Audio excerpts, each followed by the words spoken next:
Ito na ang latest ng Mix Topics, mainit na showbiz ganap. Gusto ko talagang ibahagi ang naging buhay ng late Best Actress na si Miss Jacqueline Jose bilang tribute ko na rin sa kanya.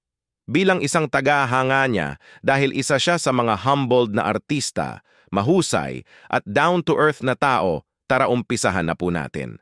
Balikan natin ang naging buhay ni Miss Jacqueline Jose. Si Jacqueline Jose ay ipinanganak noong Oktubre 21, 1963 bilang Mary Jane Gac sa Angeles City, Pampanga.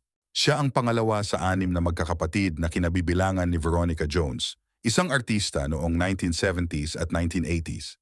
Ang kanyang ina, si Rosalinda Santa Ana, ay isang artistang zarzuela habang ang kanyang ama ay isang American serviceman na nakatalaga sa Clark Air Base. Naghiwalay ang kanyang mga magulang noong 4 na taong gulang si Miss Jacqueline. Si Miss Jacqueline ay isang artistang Pilipino.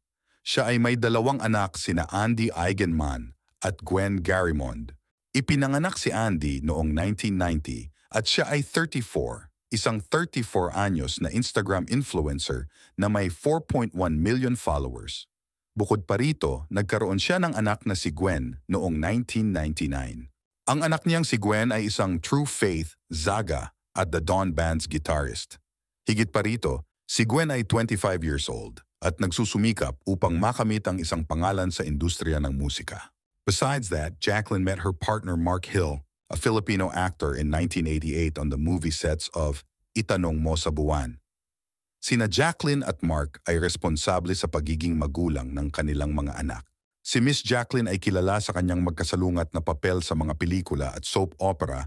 Siya ay tumanggap ng iba't ibang mga parangal, kabilang ang 5 Gawad Urian, 2 Luna Awards at isang FAMAS Award bilang karagdagan sa isang Asian Film Awards nomination. Ginawa ng actress ang kanyang unang acting debut noong 1984 sa isang adult drama series, Chicas and Chito ES, at Private Show. Kaagad pagkatapos ng kanyang debut, si Jacqueline ay hinirang para sa FAMAS Awards sa parehong taon. Higit pa rito, ang aktres ay nagtrabaho sa maraming mga proyekto sa mga darating na taon, tulad ng White Slavery, Takaw Tukso, Bolera at iba pa. Gayunpaman, ginawa niya ang kanyang huling paglabas sa Batang Quiapo noong 2023 at ang Cannes Film Festival kamakailan ay ginawaran ng kanyang Best Actress Award. Kakasunod ng kasikatan, ang personal na buhay ni Jacqueline kasama ang kanyang mga anak ay palaging pinag-uusapan. Ang biglaang pagpanaw ng 60 years old na si Miss Jacqueline ay nagulat sa marami dahil nakita siyang walang malay sa kanyang tirahan sa Quezon City noong umaga ng March 2, 2024. Kinumpirma ng kanyang anak na si Andy Eigenman ang hindi magandang balita sa isang press conference noong March 4, 2024 na nag-uugnay sa pagpanaw ng kanyang nanay sa atake sa puso. Si Andy Eigenman mismo ang nagsalita ng dahilan sa pagkamatay ng kanyang nanay. Ang balita ay nagdulot ng matinding kalungkutan sa mga puso ng maraming individual dahil sa kilalang talento at pambihirang pagganap ni Jacqueline Jose. Walang alinlangan na nagbigay ng kalungkutan ang kanyang biglaang pagpanaw at nag-iwan ng malaking kawalan sa industriya at sa mga nagpahalaga sa kanyang mga kontribusyon. Maraming mga artistang nakatrabaho at nagmamahal kay Miss Jacqueline Jose ang nalungkot at nakiramay sa pagkawala niya.